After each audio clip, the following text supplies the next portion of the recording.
Le temps de l'information sur la RVE. Bienvenue aux 8 heures. Le temps de l'information sur la RVE. RVE Info, c'est l'heure du journal.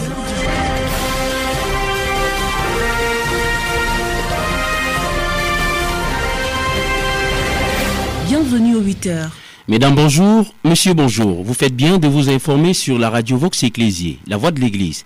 RVE Info de ce matin, c'est une présentation de Bernadette Dacroix. Bernadette, bonjour. Bonjour Lionel Begoum.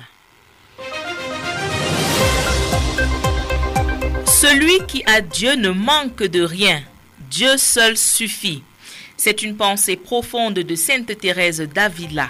Vous faites bien de choisir de vous informer sur la radio Vox Ecclésié à la 1 du 8 heures. Des noces d'orchidées pour l'abbé Étienne Fotso qui totalise ce 25 juillet 55 ans de vie sacerdotale. Il est le premier prêtre ordonné pour le compte du diocèse de Bafoussam. C'était le 25 juillet 1970 par Monseigneur Deningandé, le tout premier évêque de Bafoussam. Le jubilaire évoque des souvenirs du jour de sa donation totale au Seigneur. Nous l'écoutons en début du 8 heures.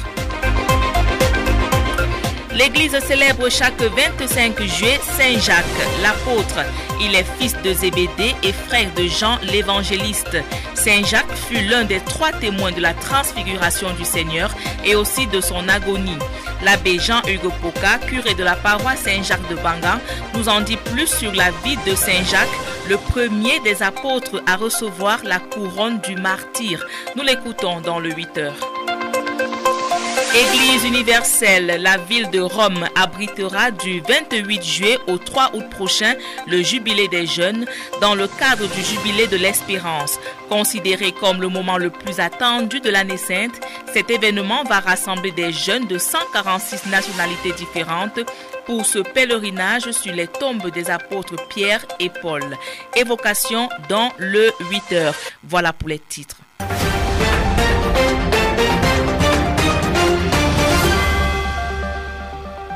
Joyeux anniversaire, joyeux anniversaire. 25 juillet 1970, 25 juillet 2025, 55 ans de vie sacerdotale pour l'abbé Étienne Fotso, premier prêtre ordonné pour le compte du diocèse de Bafoussam, le 25 juillet 1970 par Monseigneur Deningandé, tout premier évêque de Bafoussam. En cette heureuse circonstance, l'abbé Étienne Fotso partage avec nous des souvenirs du jour de son ordination. Nous l'écoutons. Aujourd'hui, c'est un souvenir qui me pèse plus que ce jour-là, du 25 juillet 1970. Parce qu'en fait, en 1970, il faut le dire, j'avais 30 ans quand je suis devenu prêtre, donc je peux dire que j'étais jeune. J'avais fait ce chemin où j'ai suivi le Christ qui m'appelait, mais je ne me rendais vraiment pas compte exactement de ce que c'était que le sacerdoce. C'est donc au fur et à mesure que je me suis rendu compte que c'était quelque chose de pesant, de grand. À l'époque, en 1970, c'est vrai, je vois ce jour dans la cour de Sainte Thérèse de Banjoun, à Péteux, entouré des miens, entouré de la foule. Je ne vois que la joie. Et je me rappelle que mon vieux papa, en ce moment-là, qui mourra 3 ans après, m'avait pris, on avait fait un tour de danse. Donc c'est un souvenir de joie, je peux dire. Une joie qui venait du fait que, après avoir suivi tout ce qu'il fallait, j'étais arrivé, je peux le dire, au sacerdoce. Voilà le souvenir qui me reste et qui jusqu'ici m'habite parce que il m'est arrivé dans ma vie sacerdotale, même de moments de doute, de moments très difficiles, mais me souvenant de ce jour-là, je crois que le Seigneur m'a encore donné la grâce de pouvoir me rattraper et de pouvoir continuer. À l'occasion de la célébration de ces noces d'orchidées, redécouvrons la devise d'ordination sacerdotale de l'abbé Étienne Fotso, prêtre du diocèse de Bafoussam. Ma devise d'ordination, j'en ai 2, mais les 2 ne font qu'un. Il y a dans Saint Marc, le chapitre 2, au verset 14, « Suis-moi ». Lorsque Jésus s'adresse à Lévi, celui qui est Matthieu, dit « Suis-moi ». Mais il y a surtout deuxième devise qui est en Jérémie 20 au verset 7, Yahweh, tu m'as séduit. Tout au long de mes études et surtout au grand séminaire, j'ai trouvé ce sur moi et j'ai compris que j'étais en train de suivre Jésus. Mais il fallait que j'exprime mon adhésion. Et je ne pouvais pas dire au Seigneur que c'est de moi-même que je le suivais. Je le suivais comme quelqu'un qui avait été séduit. Nous savons que dans la séduction, pratiquement, on n'a plus de volonté, on suit. Il est vrai que Jérémie, Jérémie, il dit, Yahweh, tu m'as séduit, il est plutôt en train de se plaindre parce qu'il souffre avec sa vocation de prophète. Mais quand moi j'ai choisi cela, ce n'était pas le même cas. C'était plutôt pour montrer mon adhésion, que je me laisse, que même si je suis Jésus, c'est parce que justement, il m'a séduit. Et c'est comme cela que je veux le suivre. Heureux anniversaire d'ordination, très cher Père Étienne Foutso, et que vieillissant, vous fructifiez encore. Joyeux anniversaire, joyeux anniversaire.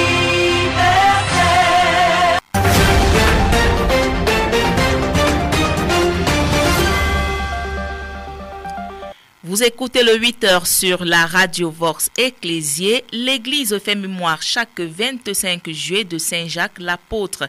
Il est le fils de Zébédée et le frère de Saint Jean l'évangéliste. Il est le saint patron de la communauté chrétienne qui est à Bangang. L'abbé Jean-Hugues Poka, curé de la paroisse Saint-Jacques de Bangang, nous parle de la vie de leur saint patron. Jacques le Majeur est l'un des 12 apôtres de Jésus qui spontanément abandonnera tout pour suivre le Christ. C'était un homme de caractère, un homme, oui, ambitieux pourrait-on le dire, prétentieux pourrait-on le dire aussi, mais aussi un homme fougueux, consumé par l'amour du Christ, son maître, et l'amour de l'évangile. Jacques le Majeur sera parmi les disciples le premier martyr. Jacques sera comme les autres, les deux autres avec qui ils ont évangélisé, n'est-ce pas, c'est un homme de région. Il sera pourchassé par Hérode Agrippa, qui finalement le fera exécuter et décapiter à Jérusalem. Et comme l'avons signifié, Jacques le Majeur est le premier martyr, n'est-ce pas, le premier des 12 apôtres à subir, à connaître le martyr. C'est bien évidemment Jacques le Majeur que nous célébrons ce jour, ce qui justifie bien évidemment la couleur liturgique rouge pour signifier le sang des martyrs comme semence de l'évangélisation.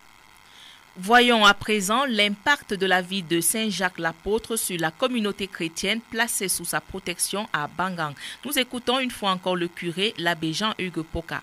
La vie et la mission de Saint Jacques constituent dans notre paroisse, pour nous, pendant la formation catéchétique, une leçon de catéchèse pour nos catéchumènes de 3e année précisément, car nous avons jugé important qu'ils soient bien informés et qu'ils sachent qui était notre saint patron. Nous accordons à Saint Jacques le Majeur une place de choix dans nos prières communautaires, dans nos prières personnelles, et nous recommandons même que dans les prières familiales, qu'une place lui soit accordée. Nous l'invoquons et nous le sollicitons. Nous sollicitons son intercession pour nos actions de grâce, mais aussi nos doléances ou nos prières et intentions que nous voulons élevé au Seigneur notre Dieu. En pastorat, tout comme dans les familles, nous nous attelons à être des chrétiens et des pasteurs consumés par l'amour du Christ et de son évangile. La connaissance du Christ, l'amour du Christ et de son évangile, et surtout, nous l'avons relevé, Jacques, tout comme Pierre et Jean, étant des privilégiés à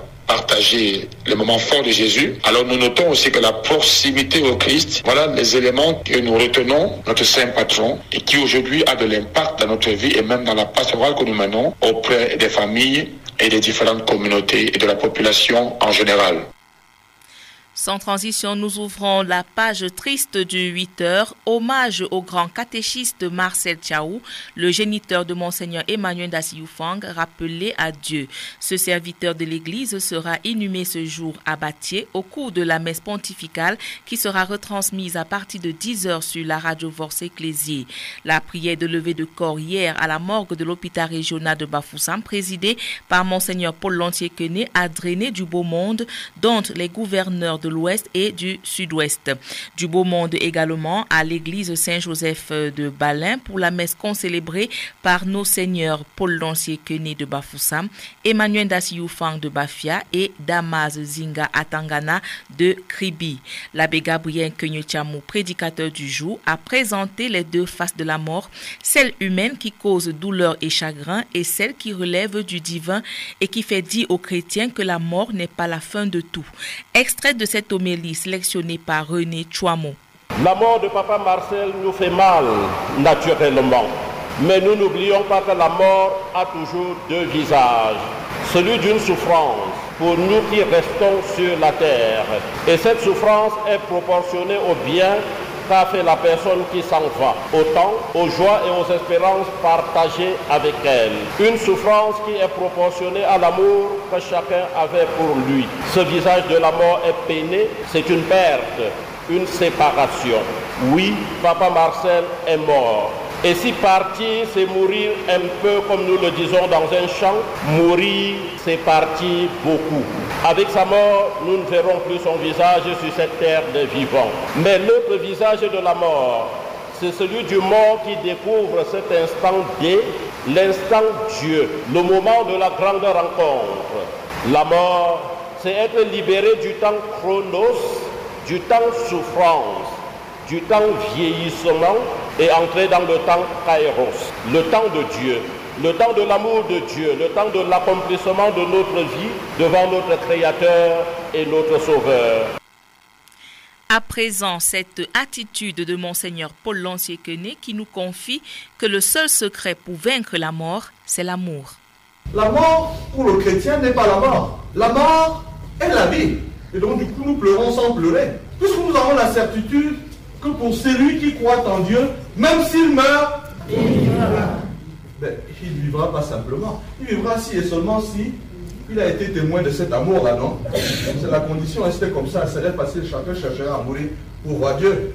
Mais il y a un passage, le critérium, le chemin par lequel vous et moi nous devons passer pour ne pas mourir et mourir, c'est quoi? C'est l'amour.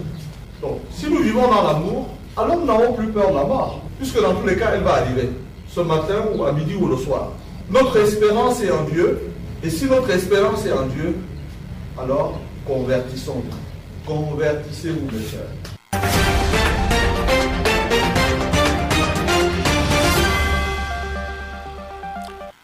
Vous écoutez le 8h sur la radio Vox Ecclésiae, 8h13.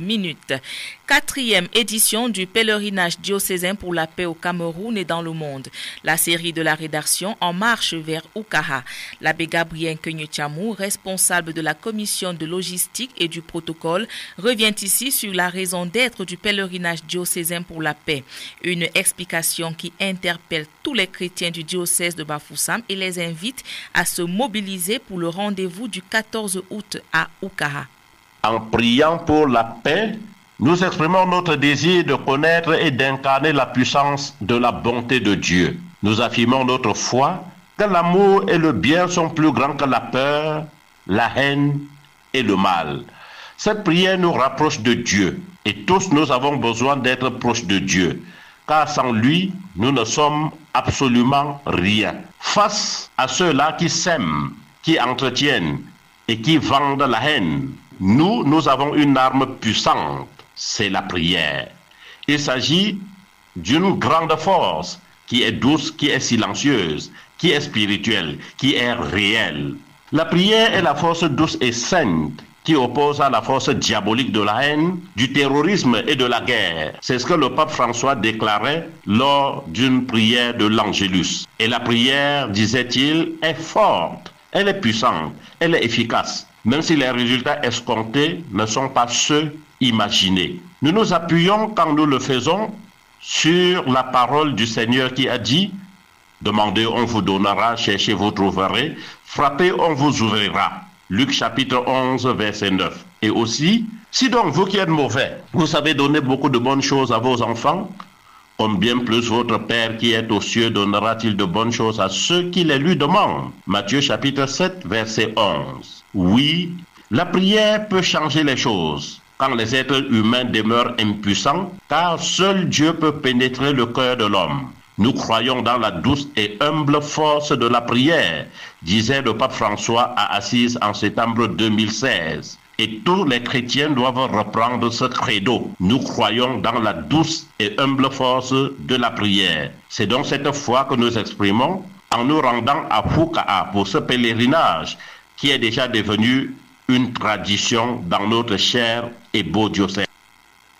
Ressourcement spirituel pour les membres de la fraternité Cana qui organise du 2 au 8 août prochain à Kwekong une retraite spirituelle dénommée Semaine Cana.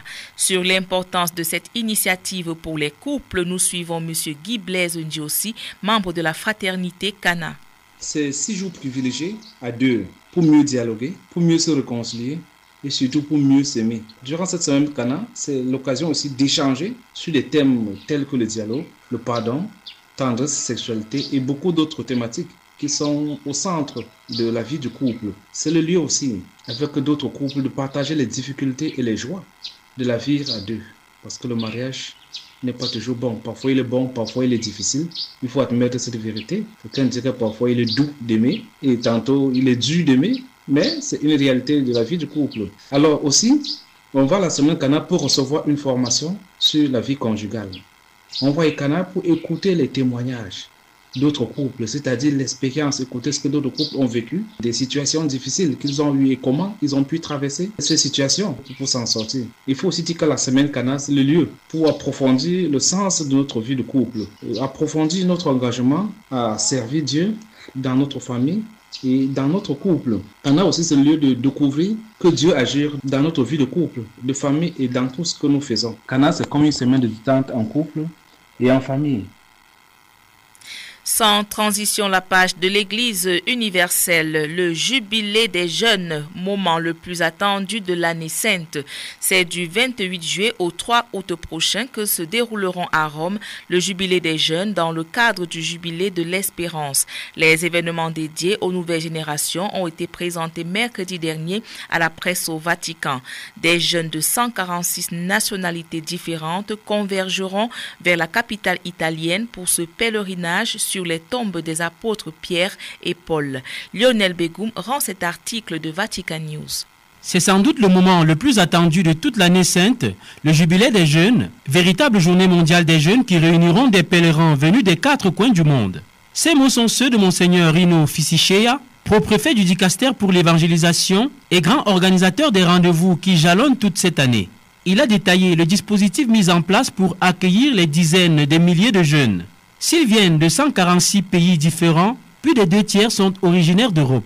Mais certains parviendront à atteindre Rome alors qu'ils viennent des pays en guerre ou confrontés à des graves crises comme le Liban, l'Irak, la Birmanie, l'Ukraine, Israël, la Syrie et le Soudan du Sud. Monseigneur Fisichea a ensuite présenté les grandes lignes du programme de ces journées dédiées à la jeunesse. Dès le lundi 28 juillet, un premier demi-million de pèlerins arrivera. Pour les accueillir, 270 paroisses, 400 établissements scolaires, 40 sites périscolaires, des maisons de la protection civile, des salles de sport et des familles ont été mobilisées. Cette journée coïncidera également avec le début du jubilé des missionnaires numériques, dits des influenceurs. Pour le ravitaillement des jeunes, 20 points spécifiques ont été mis en place avec une accréditation pour recevoir des déjeuners et des dîners. Le 29 juillet débuteront les dialogues avec la ville, c'est-à-dire 70 événements qui, les mardis, mercredis et jeudis, se dérouleront sur les places de Rome. Le 1er août, la journée pénitentielle se tiendra au Cric Maxime,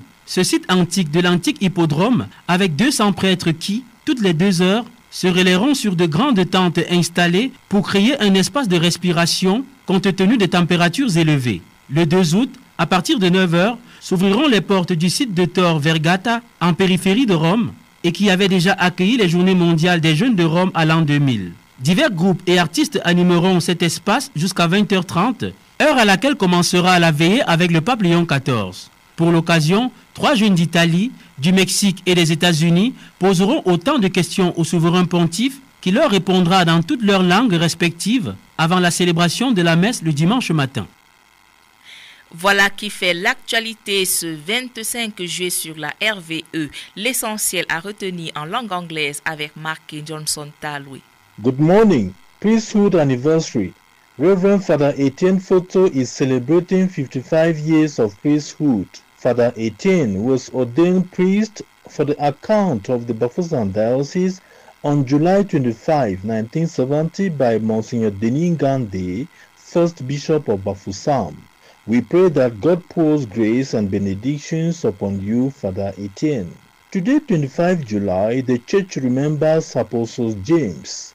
Jesus called him and his brother John on the littoral of Lake Galilee. Apostle James was among the three witnesses of Christ's agony and resurrection. He was the first martyr of Christ as the result of his beheading by the order of King Herod Agrippa around year 42. Happy Patronal Day to the Christian community of Saint Jacques Parish of Bangang. Universal Church, from the 28th July to August 3, Rome will host the Jubilee of the Youths. This Jubilee is considered as part of the Jubilee of Hope 2025. Youths from 146 different nationalities are awaited in the Italian capital for this pilgrimage on the tombs of Apostles Peter and Paul. Thanks for listening.